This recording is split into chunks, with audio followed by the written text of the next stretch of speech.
Hello, and thank you for coming to my talk on exploration in Ghost of Tsushima, letting the island guide you. My name is Parker Hamilton. I'm the lead system designer at Sucker Punch. I've worked at Sucker Punch for about the last 10 years, learning and helping to build strong player fantasies through the infamous titles and now through Ghost of Tsushima. Making Ghost of Tsushima required an incredible team effort, and the notes I'm presenting today would just not be possible without all these amazing people. So thanks everybody for your help. When we set out to build Ghost, we knew the core experience we wanted to deliver was that of being a wandering samurai. That's the absolute heart of the fantasy and the IP. Everything stems from there. And of course, you can't wander without a world to explore. We wanted to create a game where players could get lost exploring feudal Japan. Part of that is delivering the freedom for players to decide if they want to climb a mountain to reach a temple emerging from the treetops, or ride through a forest to chase down a rogue ronin. Another part was the art team's goal from day one to create an absolutely stunning world with lots of rich biomes dripping with color and movement. For inspiration on building a fulfilling samurai fantasy, we looked to samurai cinema. There are many lessons here, but for this talk, a key part of the samurai cinema that inspired us is movement. If you look at the films of Kurosawa, there's always motion, movement, and wind. You'll likely see clouds of dust whipping around stoic warriors, or leaves blowing through towards tragic characters. As a result, wind became a very early visual art target for our game's identity. It wasn't until much later that the wind evolved to become much more of a mechanical element of the game. So it was a serious technical investment, and we knew we needed to invest early. I remember seeing the first version of the wind blowing in the grass. It was simply stunning. A couple years later, and everything was windy. The trees, the grass that covered the landscapes, capes on the hero's back, particles, everything. The stunning environment and the incredible wind were one aspect of transporting players to feudal Japan. But we wanted to go further. We wanted to be as authentic as possible. We wanted to honor the time period and the culture we were targeting as much as possible. We went to great lengths to do this. In fact, our creative director, Jason Connell, is speaking about the various steps we took to educate our team and bring Ghost of Tsushima to life. For gameplay, this meant we didn't want any UI we didn't absolutely need. We wanted players looking at the world to retain immersion, and we didn't want any anachronistic elements like a minimap that could compromise the tone we were targeting. So the challenge became how to solve all the normal game problems without using the standard UI-based solutions we thought would be immersion breaking. For example, discovering opportunities. How do I know if there's something interesting nearby? Or wayfinding. How do I know how to get to a location I'm interested in reaching? Or guiding players to content. How do I know where to go to progress my current mission? Our solution was to answer these questions as much as possible through an organic and diegetic presentation of game mechanics. We wanted to keep players immersed, so we asked ourselves, how do we keep players' presence in the world? Whatever breaks the fourth wall and makes you realize you're playing a game is undesirable. We felt if you were looking at UI, it reduced the incentive to look at the world for context and clues. We didn't want players missing subtle details that were transportative to the world we were building. We also asked, how can the world provide the information the player needs? How would a samurai traveling on horseback naturally gain information about potential threats? How can the world provide clues if there's something interesting nearby? And how can the world help lead me to the location I'm interested in reaching? This talk recounts our experience developing the exploration tools we use to drive immersion, incite curiosity, and motivate a continual sense of discovery and reward. Specifically, tools we use for building a world that invites exploration, and tools we use to make exploration feel natural. When building a world that invites exploration, players need to be curious about the world and what opportunities exist. For Ghost, lots of factors ranging from environmental design to content discovery and player reward work together to accomplish this. For environmental design, we treat the world like a living character. And like a character, the world must have personality and should speak for itself. When this is true, environmental elements can create a call to adventure, driving a player to discover what is over a hill, through a forest, or hidden along the coast. Ghost of Tsushima is by far the biggest game we've ever made. It's almost 30 times bigger than infamous Second Son. And the map is divided into 3 regions filled with more than 40 diverse biomes. There are hundreds of locations in Tsushima to explore and lots of hidden rewards to find. So, traveling across Tsushima, you'll journey through lush forests, cross boggy swamplands, and enter a frozen mountainous landscape. As you do, you'll notice nature plays an important role in the world of Tsushima. Unique foliage, weather, wildlife come together to make each prefecture visually distinct. This creates rich, vibrant color palettes that drive the art style and the identity of our game. By limiting the types of foliage and biomes, we were better able to bring a sense of freshness to each area and create a world filled with lots of memorable locations. This diversity makes players curious and drives them to explore into new areas of the world. Discovering a location is one of the most rewarding things you can do in Ghost of Tsushima. Each location is rich with personality and is influenced heavily based on the region it is found. For example, the healing town of Akashima is located in the low wetlands of Toyotama. Moss hangs and grows on every surface, and mist lingers above the ground. Incense burns near the granite bell. You might even hear frogs croaking around you. It's mysterious and it's beautiful. We approach the design of a town or a location like building a character for a story. What happened here in the past? What state is it in now? And what happens after the player comes to the location? We want players to be interested in a location's history and to be curious to learn more about it. For example, the Golden Temple is where Japanese peasants are gathering to take refuge from the Mongols. Umugi is a hidden town of Ronin and thieves where players must watch their back. And Yarikawa is home to a warring clan of the hero besieged by Mongols. Our goal when building an open world game is always, if you can see it, you can reach it, with as few exceptions as possible, of course. So we create lots of epic vistas to allow players to take in the beauty of the world and to be drawn to new locations. To help with this, we use visual landmarks to incite curiosity. Another name for a visual landmark is a weenie. And a weenie, if you're not familiar, is a term we picked up from Disney. Imagineers use this term when building theme parks to get guests to go to certain places and directions. Weenies are large, identifiable elements guests can see from lots of different locations and from even very far away. You're probably familiar with a couple of them. The Magic Kingdom has Cinderella Castle. Epcot has Spaceship Earth. And Animal Kingdom has the Tree of Life. In Ghost, we use 2 main types of weenies, flags and breadcrumbs.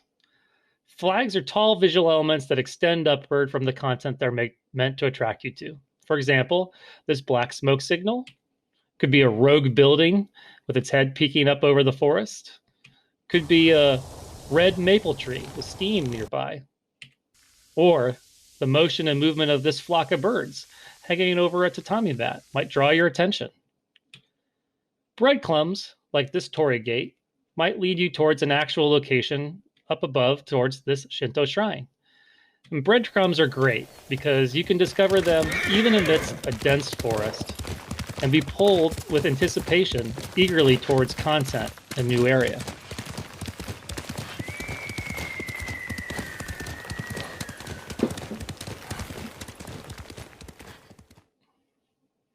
Particles are a great tool to use when creating a visual landmark. They're visible from great distance. You like these black and white smoke clouds you can see all the way across the island. They can also be visible in day or night, like these fireflies. They're also dynamic. They can change state as you approach them. This flock of birds circle to draw your attention and scatter as you approach to not get in your way as you compose your haiku.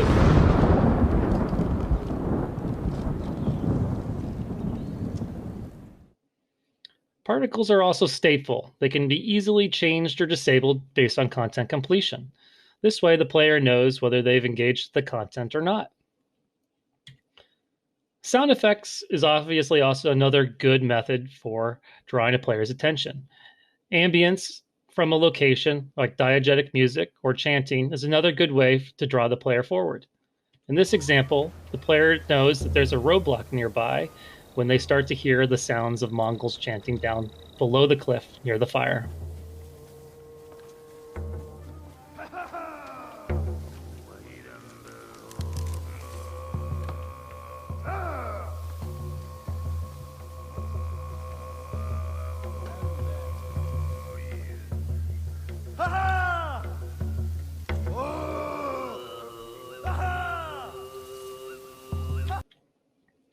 Short flags, like the white flag next to this bamboo stand, can only be seen when you're very nearby. As a result, they are not as effective as other weenies. For example, can you see the white flag in this picture? There it is. If the weenie doesn't pass the squint test and you have to play hidden pictures to find it, we might need to reconsider it. We found that the density of points of interest is a balance between building a believable world and a functional world. Players must be drawn by something of interest every 30 seconds or less while traveling the world. This can be a building in the distance, a peasant held hostage, or actual content. This doesn't mean the player must bump into something every 30 seconds, but instead can see something calling to them. This was the learn time limit from people's patience with the world feeling empty. And a lot of environment and VFX work goes into this to ensure the players can see weenies from a distance. In an attempt to provide clear sight lines and more obvious traversal routes as players explored the world, the environment team carried out a comprehensive weed whacking initiative that thinned out and eliminated large swaths of foliage and simplified terrain. The net effect was it became much easier to maintain situational awareness while traversing the open world and see visual landmarks in the distance. Here's some examples. The first one here is clearing out a patch of trees that help make the town of Komatsu more visible and build anticipation as the player approached. And here, clearing sightlines to this Mongol war camp helped create an increased chance of discovery and also a better scouting opportunity for players planning their assault.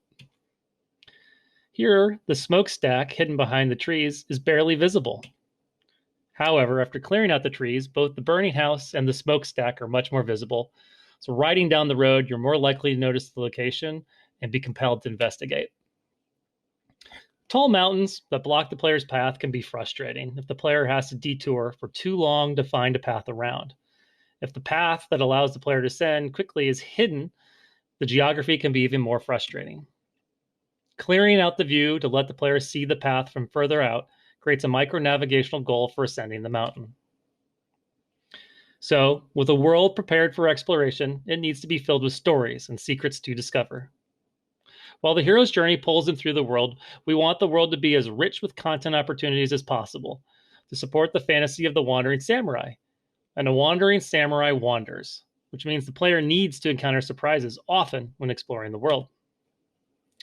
So what is stumble upon content? Well, it's content you find en route to something else. It's a minor diversion from your current goal, and players grow over their journey to seek this content out, but initially players aren't aware of it and typically stumble into it. We describe the target player experience for stumble content as a funny thing happened on the way to Azamo. To achieve this dynamic, we try to fill the world with both bespoke and dynamically spawned content. Bespoke content, like this onsen, is meant to make the player feel like they've encountered a hidden secret. Dynamic content, like a hostage rescue, helps make the world feel alive and incite more of a reactive response from the player. We're looking for a mix. We want to create a mix of content experiences that add role-playing opportunities, like a bamboo cut minigame, or treasure hunting opportunities, like these collectibles. And finally, world-building opportunities, like this buddy mission with Sensei Ishikawa, or this mythic mission about a legendary hero's devastating attack. Each piece builds to the fantasy of the wandering samurai. Content length is also a means to encourage exploration. It's a tough balance, but you want your stumble on content to be fairly quick and engaging, then move on to the next thing. For minigames, this is pretty straightforward. However, stumbling into a long quest line and getting lost can actually discourage exploration. We try to never end a quest near another quest start. This is to push people back out into the world to engage with stumble content as much as possible. In fact, we will often end quests with an ally and then have you meet them somewhere else for the next objective or quest start. Again, to push you out into the world to stumble content. We also try not to put too many quest starts in a town or a hub. We tried this, but it causes players to stay in one area for too long and reduces exploration. Stuff might seem obvious, but it definitely works. So, now that the world is filled with content a wandering samurai can discover, we need to make sure the player is rewarded for their time. Players have a range of motivations. Some are driven by cosmetic role-playing, others are more driven by stats, gears, and power level.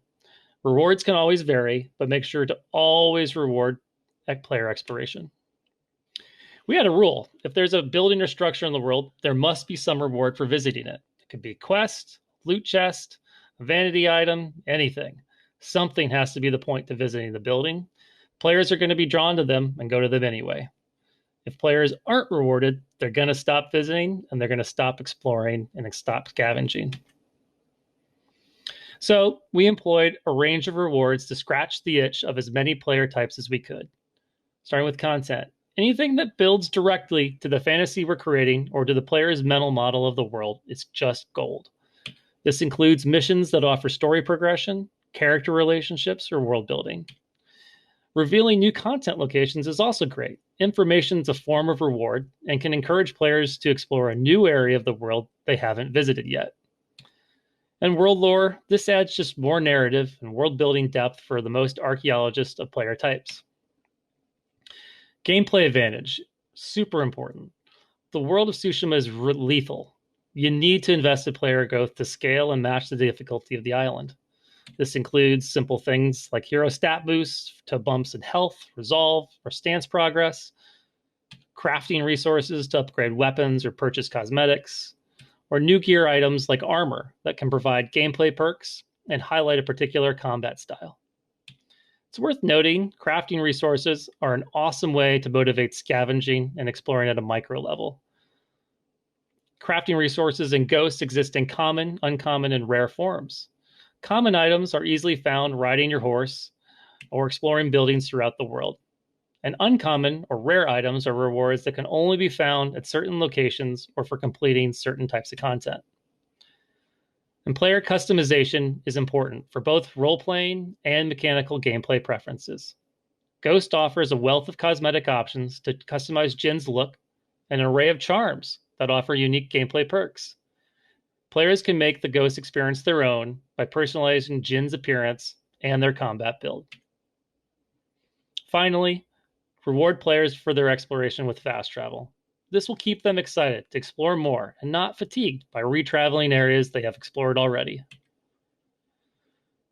Another term we use at Sucker Punch is player safari. We use this term to refer to intentional exploration. We believe this occurs when player has developed enough information to know how to look for something desirable, but doesn't have perfect knowledge of where to go.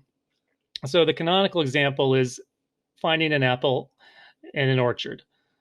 Players know if they want to find an apple that if they can't make it to the grocery store, that apples grow on trees. And apple trees are always found together with other apple trees in an orchard. So if you're looking for an apple, you should start by looking for an orchard. When an identifiable weenie is always associated with a specific reward, it fulfills the apple and the orchard metaphor. All of Ghost's open world content follows this model. For example, those black smoke signals, they lead to Mongol-occupied territory or liberation content. And if you complete those content, you'll often earn stance progress or rare craft materials for upgrading your sword. Those torii gates we talked about earlier, they lead to Shinto shrines, and Shinto shrines end with an Omamori charm for gameplay, customization, and also another rare resource reward. Steam rising around the red maple leaf tree is an onsen, and those onsens are great opportunities for Jin to reflect on content experiences and get a little stat boost to his health. We discussed how Ghost of Tsushima creates a world that invites the player to explore and rewards them for their curiosity. Ghost of Tsushima builds on this foundation to keep players immersed in the world with a unique spin on several familiar and common open world experiences to achieve a more natural exploration. Every open world game needs to help players find their way to the next mission objective or to a player targeted location. Having content that self advertises in world is a great first step at drawing players to content, but it isn't sufficient for helping players navigate through a mission's progression. For that, we needed something much more dynamic, which could point the player in the right direction from any spot in the world. Finding our way to lead the player and keep them present in the world was a lot like Jen's journey. We weren't successful out of the gate. We had to experiment and evolve our strategies before we found success. It may surprise you, but when we started out building Ghost, we actually started with a compass. We were tackling a lot of new challenges, and a familiar wayfinding tool helped reduce some of the initial questions and uncertainty of building content in a brand new IP. Our compass provided a one-stop shop for all wayfinding needs for a player. Specifically, the compass pointed the player in the direction of mission objectives, including multiple at one time. It advertised discovered and undiscovered locations, like that outpost, or question marks for content that I passed nearby. And it pointed in direction of player tagged locations.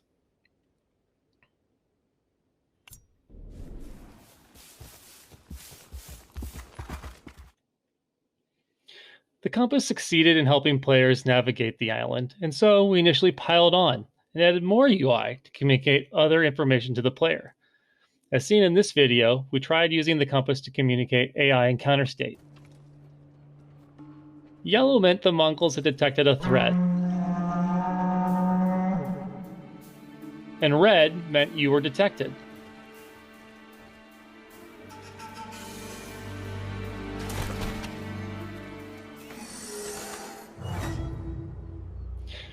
As we made progress building the world and content of Tsushima, we started to notice some problems with the compass, though. During missions, players were constantly looking at the compass for direction and information instead of looking at the world. As an example, in this video, a player ends up with too much information about the mission, and it ended up ruining the exploration and their presence exploring the war camp. Specifically, they were able to look up at the compass and see exactly where the mission objectives were. They could know where they needed to go to find the Falcons, or know where they needed to go to find the black powder caches. They just needed to look at the compass and walk forward in the direction of the mission objectives. Similarly, the compass provided too much information and could ruin presence during missions narratively focused as well. This ride along with Norio, this conversation, the compass could distract players because they were looking to see where they wanted to be going. And they could also end up seeing information about nearby content like the roadblock. Many players became distracted and weren't interested in following Norio because they wanted to follow off to the other information or content that they found nearby. During exploration, players would see visual landmarks and be drawn to them, but would have no way of intentionally tagging those locations to pursue them.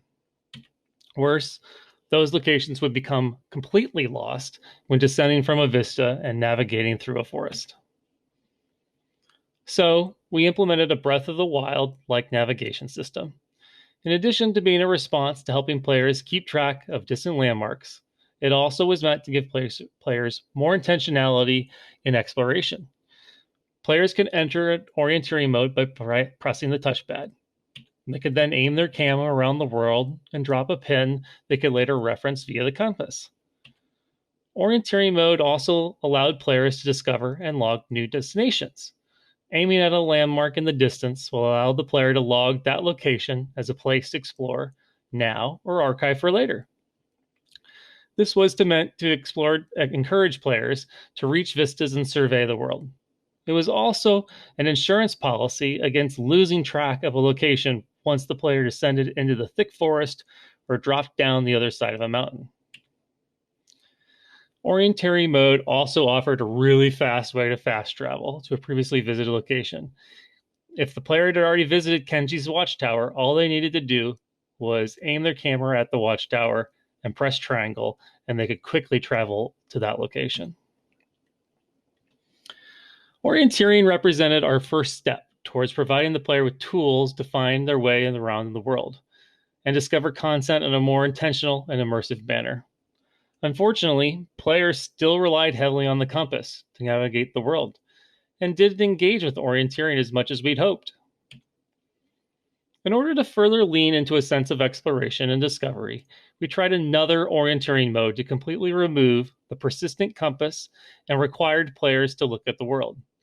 Our goal was to simulate the experience of actual wayfinding with a map and compass when you don't have GPS. We added a mini-map, yikes, with unique icons positioned at key geographic landmarks in the world. These were the mountain peaks. And when you were entered orienteering mode, those icons would render in the world if you had line of sight to them.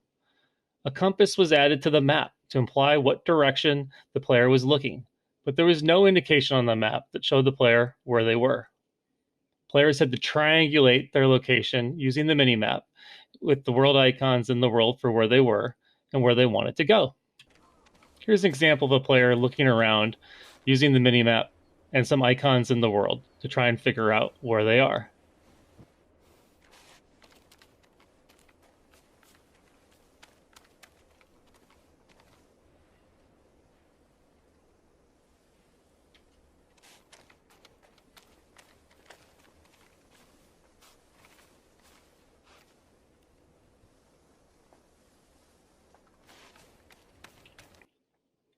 As you might imagine, engagement was low. This was possibly exacerbated by a lack of training, but more likely by confusing controls. Players had a hard time understanding the value of the functionality orienteering provided. At about this time, one of our creative directors made the comment he really wished there was something that could just point the player in the direction of content, like the sword in Shadow of the Colossus. All you had to do was press a button and you'd pull out your sword, and then you could look around to where the light actually focused in the world. The concept team went to work and came up with several ideas with adventure as the goal in mind. One example was ghostly animal apparitions meant to represent kami. They'd appear and lead the player in the direction of content before vanishing.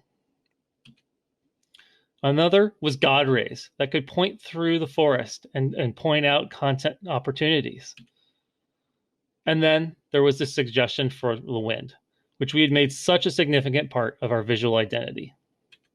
The idea for the wind was inspired by a sequence in Kurosawa's Yojimbo, where a wandering samurai is unsure where to go. The samurai approaches a crossroads, bends down, and picks up a stick and throws it in the air. When it lands, the samurai uses this as a sign of fate and walks down the path in the stick's direction. We were very moved by this idea, and it ultimately led to this opening shot from our E3 debut.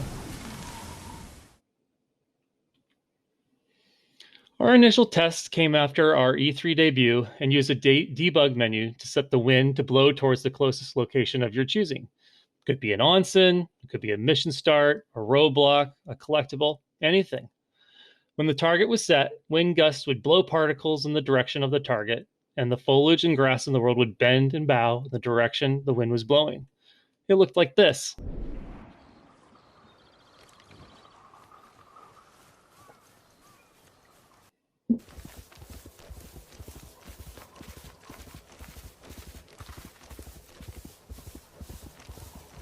We asked members of our team to see if they could follow the wind towards various locations. And while there were hiccups, it worked well enough out of the box to consider making the wind an actual player tool.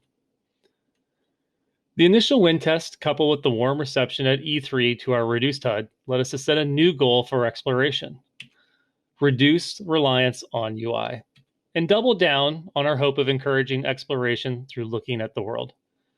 To do this, we introduced the Windicator.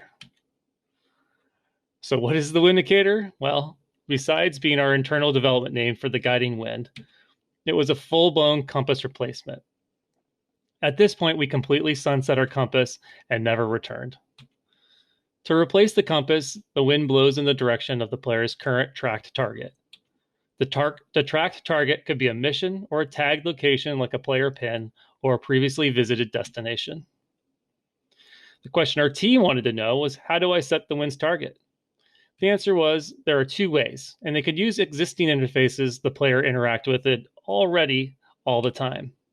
The first was the world map, where players would look around and explore for undiscovered content nearby and locations that they wanted to go. The second was our journal, which listed all of the different missions the player had discovered so far. Once the player had chosen a target, a HUD indicator let the player know the target had changed and what the wind was now targeting. What did the wind indicator mean for missions? Well, first, the wind can either track a mission or something else. It can't do both at the same time. Second, if you were following a mission, the current mission objective became the target tracked by the wind. And finally, as the mission progresses, the wind would auto-update to target the current objective. Our initial attempt replacing the compass wasn't an immediate success. Some players were excited about the new change, the possibility for the future, but other players complained they had a hard time following the wind. They were getting lost in missions and just wanted the comfort of the compass. We realized there were three areas we needed to address. First, visibility. We needed to make the wind legible in all situations. Second, navigation. We needed to make it easier to follow the wind through and around obstacles in the world. And three, mission integration. We had to ensure all missions followed the new single target wind model, and all mission objectives were supported with appropriate wind feedback. So, related to visibility, we probed for more information, and we found that there were a few situations that notably stood out. First one, riding your horse fast through the forest. It was hard to make out the wind particles from the biome particles of the area, especially running at fast speeds. Second, bad weather or inclement states like heavy rain, snow, or fog. Same sort of problem. The wind indicators' particle effects were hard to distinguish from the rain and other effects that were associated with the biome. So we made some changes to address the feedback in a few ways. The first was we amped up the strength of the wind on the world so that when the wind blew, the foliage and the trees would all bend in more significant ways to help point in the direction the player was to go. The second, we increased the particle visibility, and we increased the identity of the wind particles. We added streamers to distinguish the wind from other ambient particles in the world. And third, we added a gust button. This way, the player could trigger a gust of wind whenever they want it to help clear the way. Here's what it looked like.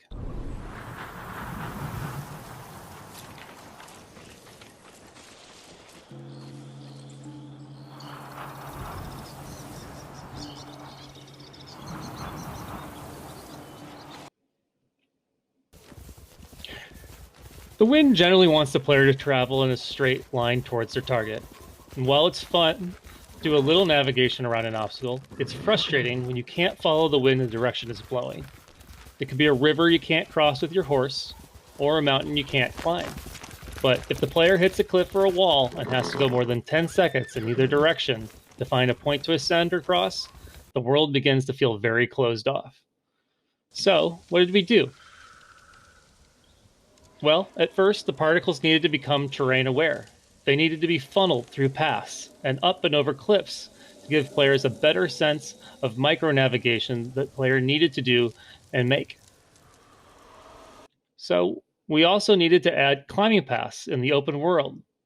This was a response to not being able to follow the wind in the direction that it was pointing. Mission integration with the Windicator was a big challenge. We had built several missions with the assumption of a compass that were just not congruent with the new model the Windicator demanded. We had to review every mission and every objective kind to determine how to improve the user experience. First up, multiple objectives. We didn't have an interface to select an objective, and the wind can only have one location tracked at a time. So we made the decision only one objective at a time for a mission, and those missions with multiple objectives had to be reworked. Mission starts. We actually had some missions that would auto-start by entering a volume when you were nearby. With the Windicator, this meant that a new location would be auto-tracked, and that was confusing when players hadn't chosen the location for the wind to blow. So we made a new decision that no mission can start by entering a volume. All missions needed to have an interact to start.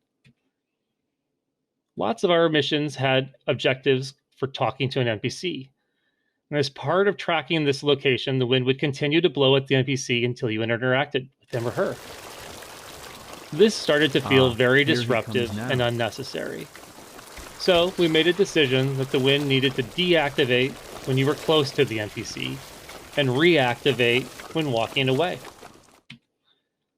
We had several mission objectives like this about entering and leaving areas nearby some sort of volume, tracking footsteps, or entering a search area, or combat encounter nearby. We had many of these and many more similar issues to talk to NPC objectives. And so we made the decision that the wind needed to deactivate when entering one of these areas and reactivate when exiting one of these areas. As we sanded off rough edges, the Windicator helped strip away more and more UI and grew to celebrate the beauty of our world. It was becoming a soulful part of our game, and we decided to re-record several Golden Path cutscenes to better integrate the feature into the story. It turns out the actual Mongol invasion of Japan in 1274 is where the term kamikaze or divine wind originated. The belief is that the windstorms that occurred during the invasion were what pushed the Mongols back and made them retreat. To honor this important moment, we thought it would be a great lyrical opportunity for the divine winds that helped save Japan to also help Jin on his journey. So we rebranded the Windicator as the guiding wind through a close personal connection to Jin.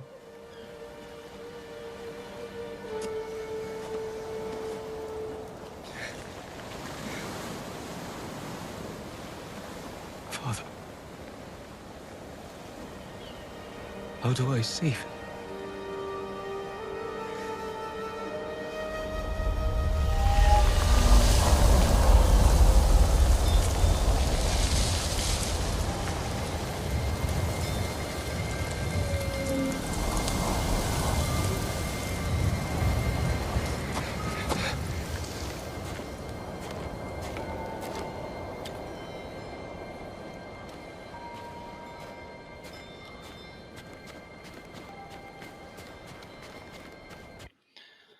The guiding wind helped players to naturally path to their target by observing the world around them. No UI element pulled their attention away, preventing them from missing cues in the world. Unfortunately, the question marks that appeared on the compass for undiscovered content were gone. We needed new ways to help players discover the content they were now missing. We broke down undiscovered locations into two categories. The first was big locations, locations defined by volumes like this roadblock or this war camp. They had visual elements that were large enough to draw players from afar and allowed players to discover their content relatively easily. These types of content notably ended up all being Mongol themed. We also had small locations like a haiku or bamboo game or onsen or mission starts, and these had recognizable visual elements too, as we discussed, but it could be hard to see if you were in a forest or on the other side of a cliff. And we decided that players needed some extra help finding these locations. We didn't want, though, to make the smaller locations too much easier to find because we wanted the player to retain the feeling of finding a secret. So we asked ourselves, what in-world method can we use to help players find these smaller hidden locations? The island helping Jin fight back the Mongols was a strong developing theme. The people of the island were helping Jin make his gear stronger. The wind helped Jin find his way. What else could exist in the world that could help Jin discover content? At this time, we were spawning deer systemically in the world near lots of our content. Our cultural research informed us that deer are regarded as a sacred animal in Japan. Their presence was helping us build an immersive world, but we didn't want to reward the player for killing them.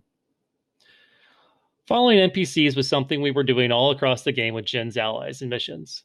So we decided to try turning hunting on its head and see if animals could lead the player to content. And so our first lassie was actually a deer. We learned pretty quickly, though, that deer can't climb cliffs, and so their ability to successfully lead players to content was limited. Luckily, we were also working on AI for another animal NPC that could navigate cliffs because it could fly. It turned out we were also working on bird AI for the Mongol eagle that could help villains detect you faster. and we decided to see if we could repurpose that behavior to be an aid for the player rather than something to be avoided. Pretty quickly, we discovered that following a bird worked across cliffs, rivers, and lakes. Actually, not only did it work, but it was fun to try to chase a bird through a forest and across obstacles like the lakes that the deer couldn't How do I traverse. save it? So how does it work? The golden bird will within 150 meters of a piece of content that you haven't discovered, the golden bird will spawn systemically off screen.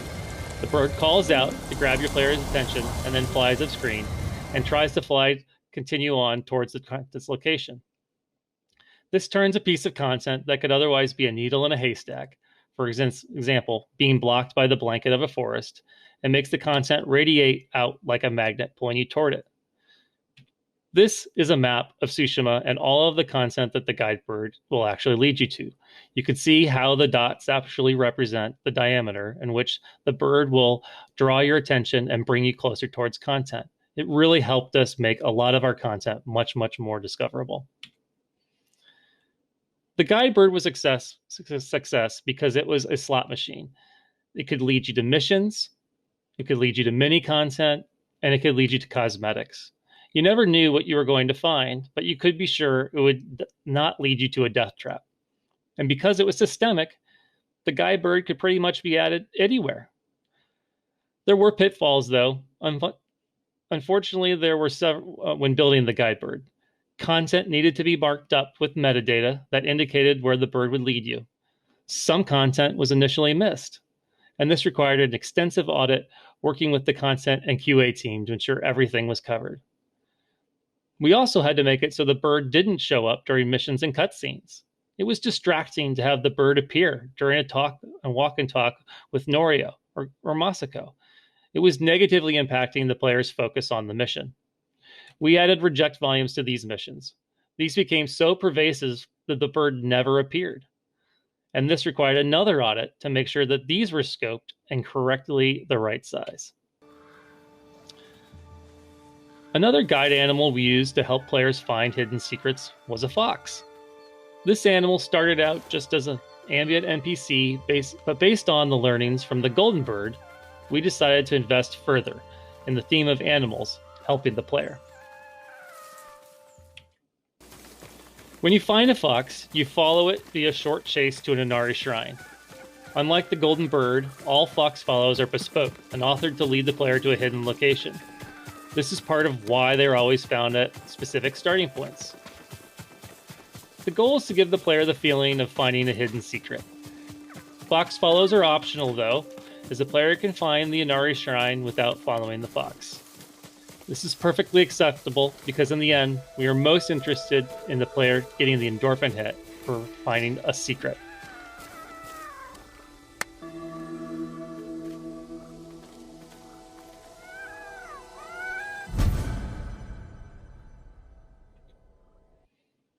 Following a fox offered a range of extrinsic rewards to keep players invested over the course of the game.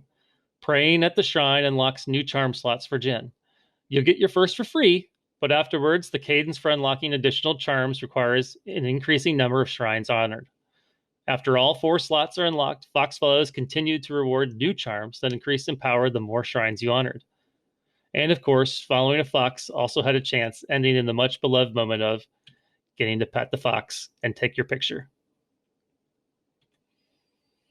Since these were hand-authored, we tried to make them as charming and engaging as we could, whether it was animations from the fox to beckon you forward, or leading you down a path that required platforming. We wanted these sequences to be short and not too difficult. However, they were more enjoyable when there were moments where you thought you'd lost the fox and then had to find him again. We didn't want you to lose him too often, so we added AI behavior so the fox would double back on the path and recover the player if he got too far behind. There were pitfalls. Unfortunately, we had too many of these, and they were too frequent and didn't have enough content variety. We had around 50 of them, turned out. Players engaged with these just enough to earn their 4 charm slots, and then didn't always continue much after. Our lost animal aid was found not by the virtue of stumbling upon it in the world, but instead by wearing the Traveler's armor attire. The Traveler's attire is one of many armors in Ghost, and its perks are all targeted at helping with exploration. The really fun and interesting perk that this armor provides is it is effectively a metal detector and will spawn a helpful firefly when you are near certain collectibles. The firefly leads the player gently by pulsing its light in concert with a slight buzzing sound and a rumble on the controller. The firefly always stays near the player, but tries to position itself between the player and the collectible. As the player gets closer to the collectible, the pulsing of the firefly becomes more frequent. We tried simpler models before this with just the controller vibrating and no in-game aid. It worked okay, however, it didn't do a good job of providing directionality to the collectible or supporting the theme of the world or the island helping guide you. When we added the firefly, stumbling on collectibles became much easier and much more fun to do. With the guiding winds as a means to find your way through the world and a set of guide animals to help you discover content nearby, we are left with one final natural exploration technique in Ghost of Tsushima: seeding new opportunities. As a wandering samurai in a Mongol-occupied world, how else can the player learn about new opportunities? As the player travels across Tsushima, Jin encounters many peasants and refugees attempting to survive the Mongol invasion. We want the player to feel these NPCs have their own stories and knowledge of the world around them to help enrich the hostility of the world. These are stories the player could help address, and knowledge that can help aid the player on his journey. We call these NPCs criers. Experientially, these NPCs deepen the relationship of Jin with the people of Tsushima. We want the player to feel the peasants of Tsushima help you because you are helping them. Mechanically, we use these NPCs to give player information we call a rumor about content at a new location the player hasn't explored yet. Are you hunting for Shigenori's heavenly strike as well, my lord? That technique is only one of myth. The musician Yamado insists the myth is real. I'm not surprised. People often speak of his stories with excitement. I heard the tale near Komatsu Forge. If it's as powerful as the story claims, let's hope you never face the technique in battle.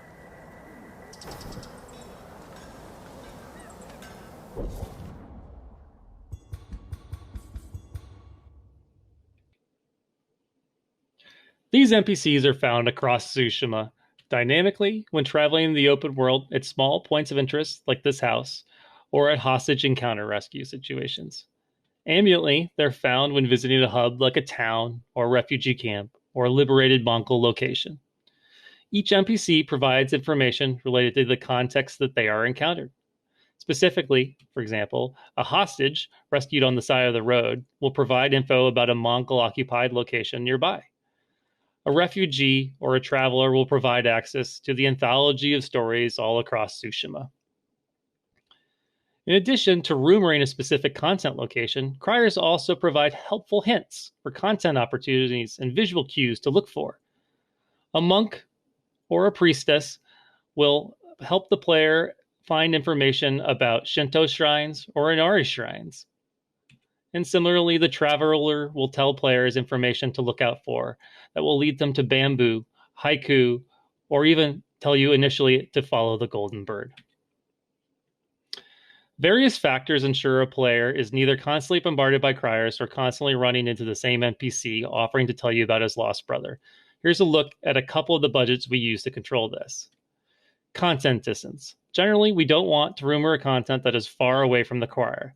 We want to prioritize things that are closest to you. For example, a crier outside of Azamo should tell you about a war camp in Azamo, not up in Kashine. Next is content limits. We control the amount of a particular type of content that can be rumored at any time. In this way, the player doesn't end up with a map full of icons that lead to analysis paralysis. For example, by region, we limit in northern Utsuhara the player to only be able to have 2 rumors for Tales of Tsushima at one time. And this way, you don't get too many Tales of Tsushima to pursue without before you are told about another one. We also use crier zones. These help us control how criers appear in ambient spaces. how many NPCs in an area can be a crier, or how far away one crier must be from another. And we have cooldowns, and these help us control frequency, like how long it's been since the player has encountered any crier, and how long it's been since a specific NPC has been a crier in a town, which helps with variation when turning to towns. Things we learned. Criers were initially all one voice. Anyone could talk about anything. We developed roles to help players provide more context. Criers made it so moving around content or mission starts was also more flexible for player discovery. So we discussed how in Ghost we approached building a world to invite exploration through environmental design, stumble upon content, and rewarding exploration. And we reviewed how Ghost sought to create a more immersive and natural exploration experience via in-world aids to help with wayfinding, discovering content, and seeding new opportunities. I hope you found some nugget of inspiration in this talk to apply to your games. If you enjoyed the talk and are interested to learn more about the development of Ghost, I recommend these two talks from members of my team. Last, if any of these challenges and approaches sound like something you'd be interested in, come check out our website. We're hiring across a number of areas and would love to hear from you. Thanks again to everyone for attending, and have a great GDC.